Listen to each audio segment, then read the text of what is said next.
Welcome to DPVD classes. So बच्चों, आज के इस वीडियो में हम लोग करने वाले हैं क्लास 10 मैथ्स और मैथ्स में करने वाले हैं बच्चों एक्सरसाइज 13.3 का क्वेश्चन नंबर 3। सो बच्चों, सबसे पहले क्वेश्चन नंबर 3 को पढ़ते हैं। In life insurance agent found the following data for distribution of ages of 100 policy holders. Calculate the median age if the policies are given only to persons having age 18 years onwards but less than 60 years. So बच्चों देखो, इसमें क्या बोला है कि आप एक agent हो, ऐसा मान लो, ठीक है। आपको 100 पॉलिसी होल्डर्स की क्या लिस्ट मिली है, ठीक है। और लिस्ट में क्या है, 18 से लेके 60 ईयर्स के बीच के पर्सन्स हैं, ठीक है, जिनका हमें मीडियन एज फाइंड करना है। तो कैसे करेंगे मीडियन एज फाइंड? बहुत ही ईजी है, सिंपल है। देखो कैसे करेंगे। सबसे पहले अगर आप बच्चों क्वेश्चन में देखोगे तो ये क्वेश्चन थोड़ा सा अलग है। जो बाकी हमने क्वेश्चन किया उससे तो अलग ही है। क्या अलग है? देखो इसमें हमें एज कैसे गिवन है, बिलो 20, बिलो 25, बिलो 30, बिलो 35। ये क्या चीज़ है? देखो यहाँ पर सबसे पहले नंबर ऑफ पॉलिसी होल्डर्स है, बिलो एज है। यहाँ पर हमारे पास एफ आई यानी कि फ्रीक्वेंसी भी नहीं है, सी आई यानी कि क्लास इंटरवल भी नहीं है। तो हमें दोनों फाइंड करना पड़ेगा। तो सबसे पहले सी आई कैसे फाइंड करेंगे? स्टार्टिंग एज क्या है बच्चों? हमारे यहाँ पर 18 है। सो यहाँ पर आप क्या लिखते हैं? सबसे पहले 18 लिख लेते हैं। फिर बिलो 20, तो यहाँ पर क्या आ जाएगा? बिलो 20, तो 20 से कम, ठीक है। यहाँ पर 18 था, 18 ईयर से स्टार्टिंग था, तो 18 ईयर लिख लिया। उसके बाद बिलो 20 है, तो यहाँ पर 20 आ गया। अब देखो क्या करो, यहाँ पर 20 है ना, यहाँ पर 20 लिख लो, क्योंकि ये और ये तो सेम होता है हमारा। फिर माइनस यहाँ पर क्या 25, तो 25 लिख लो। उसके बाद ये 25 है, तो इसको फिर यहाँ पर 25 लिख लो। ये वाला तो सेम ही होता है, तो 25 आ गया। फिर बिलो 30, तो यहाँ पर 30 आ गया, ठीक है। उसके बाद 30 है, तो यहाँ पर भी 30 आ जाएगा। फिर यहाँ पर क्या आ जाएगा? 35, ठीक है बच्चों। आई होप आपको समझ में आ रहा है किस तरीके से हम सी आई बना रहे हैं। तो यहाँ पर 35 सेम आ जाएगा। फिर यहाँ पर क्या आ जाएगा? 40, बिलो 40 है। फिर यहाँ पे 40 का 40 आ जाएगा और यहाँ पर क्या आ जाएगा? 45। यहाँ तो 45 है, तो 45 का 45 सेम आ गया। यहाँ पर कितना आ गया? 50। फिर 50 का 50 यहाँ पर आ गया। यहाँ पर क्या 55, तो उससे 55 आ गया। फिर यहाँ पर आ जाएगा 55, जो कि सेम है। और लास्ट में 60, यहाँ पर 60 आ गया, ठीक है बच्चों। तो इस तरीके से हमने सी आई को बनानी है। अब बच्चों फ्रीक्वेंसी भी तो नहीं गिवन है, फ्रीक्वेंसी कैसे बनाएंगे? देखो, तो यहाँ पर देखो नंबर ऑफ पॉलिसी होल्डर्स, ये हमारे पास क्या गिवन है? ये हमारे पास सी एफ गिवन है।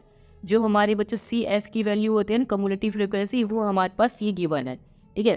तो देखो इसको कैसे निकालेंगे? सबसे पहले ये लास्ट वाली वैल्यू जो होती है सी एफ में, वो हमारी क्या होती है? एन होती है। तो ये हमारा एन हो गया।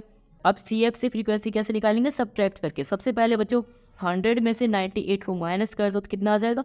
2 आ जाएगा। 100 में से 98 को माइनस कर देंगे तो 2 आ जाएगा, ठीक है। अब वैसे 98 में से 92 को माइनस कर देंगे तो यहाँ पे लिख देंगे कितना आ जाएगा? 6। फिर यहाँ पे 92,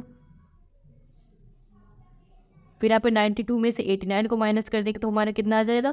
3, ठीक है। इस तरीके से माइनस कर करके हम एफ आई को बना लेंगे। तो हमारे यहाँ पर आ जाएगा 11, उसके बाद 33, उसके बाद 21, फिर 18, फिर 4 और फिर यहाँ पे 2, ठीक है बच्चों। ये आ गई हमारी फ्रीक्वेंसी। आई होप बच्चों आपको समझ में आया होगा। अब बच्चों मुझे सबसे पहले आप बताओ मीडियन का फॉर्मूला क्या होता है? मीडियन का फॉर्मूला होता है हमारा बच्चों L प्लस में n/2 माइनस में सी एफ अपॉन में एफ इंटू में एच, ठीक है बच्चों। ये होता है हमारा मीडियन का फॉर्मूला।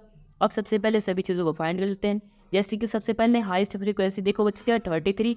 सो हमारी एफ की वैल्यू क्या हो जाएगी? 33। सो हमारा एफ क्या आ गया? यहाँ पर था फ्रीक्वेंसी, जो कि आ गया हमारा 33। उसके बाद बच्चों देखो सबसे पहले अब एल क्या होता है बच्चों? Lower limit. तो ये जो हमारी फ्रीक्वेंसी है इसका लोअर लिमिट देखो। लोअर लिमिट क्या है? ये हमारा अपर है, ये हमारा लोअर है। तो ये कितना? 35 है। यानी कि एल हमारा कितना आ गया बच्चों? 35 आ गया। सो बच्चों अब हमें एच बताना, जो कि हमारा क्लास साइज है। क्लास साइज अब कैसे निकालते हैं? जो हमारी फ्रीक्वेंसी है 40 में से 35 को माइनस कर दो, आ जाएगा हमारा क्लास साइज, जो कि 5।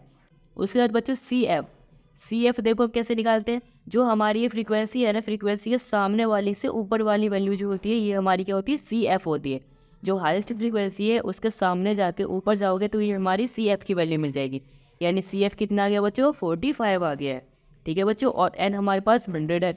सो एन यहाँ पे हमने 100 लिख लिया, ठीक है बच्चों। अभी हमारी सारी वैल्यूज़ आ चुकी है। अब इस फॉर्मूले में पुट कर देते हैं। तो सबसे पहले बच्चों एल की वैल्यू क्या है हमारे पास? 35। सो 35 फिर प्लस में n/2।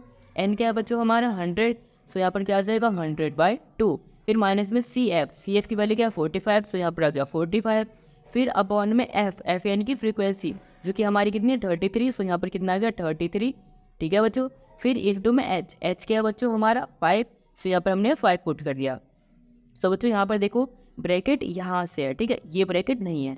अब इसके बाद बच्चों हम सॉल्व करते हैं तो यहाँ पर क्या आ जाएगा? 35 प्लस में इसको 2 से डिवाइड कर देंगे, 50 आ जाएगा। 50 में से 45 को माइनस कर देंगे तो हमारा कितना बच्चों 5 आ जाएगा। ठीक है बच्चों, फिर अपॉन में क्या आ जाएगा यहाँ पर 33, फिर इंटू में 5। ठीक है बच्चों, आई होप आपको यहाँ तक समझ में आया होगा। अब उसके बाद 35 प्लस में यहाँ पर देखो बच्चों, अगर 5 को 5 से मल्टीप्लाई कर दो तो कितना हो जाएगा 25। सो ये कितना आ गया 25 अपॉन में 33। अगर हम इसको डिवाइड करेंगे बच्चों तो हमारे डिवाइड होकर आ जाएगा 0.76। अब बच्चों 35 में ऐड कर देंगे 0.76 को तो हमारी बच्चों वैल्यू आ जाएगी 35.76। ठीक है बच्चों, तो ये आ जाएगा हमारा बच्चों इस क्वेश्चन का आंसर, जो कि हमें मीडियन फाइंड करना था, हमने कर लिया मीडियन फाइंड। ठीक है बच्चों, इस क्वेश्चन में सबसे पहले तो हमने बच्चों CI ग्लास इंटरवल बनाया, फ्रीक्वेंसी निकाली, इसमें से इसको माइनस करके यहाँ पे आ गया। ठीक है, ऐसे ऐसे कर करके हमने यहाँ पर एनफाई निकाला और फिर सभी वैल्यूज को पुट किया फॉर्मूले में और हमारे लास्ट में आंसर आ गया 35.76। ठीक है बच्चों, सो इस तरीके से बच्चों हमने एक्सरसाइज 13.3 का क्वेश्चन नंबर 3 कर लिया है कंप्लीट। आई होप बच्चों आपको पूरा क्वेश्चन आया होगा समझ में। अगर आया समझ में तो इस वीडियो को लाइक कर देना, चैनल को सब्सक्राइब कर देना और इस वीडियो को अपने दोस्तों के साथ भी जरूर शेयर कर देना। And thanks for watching this video.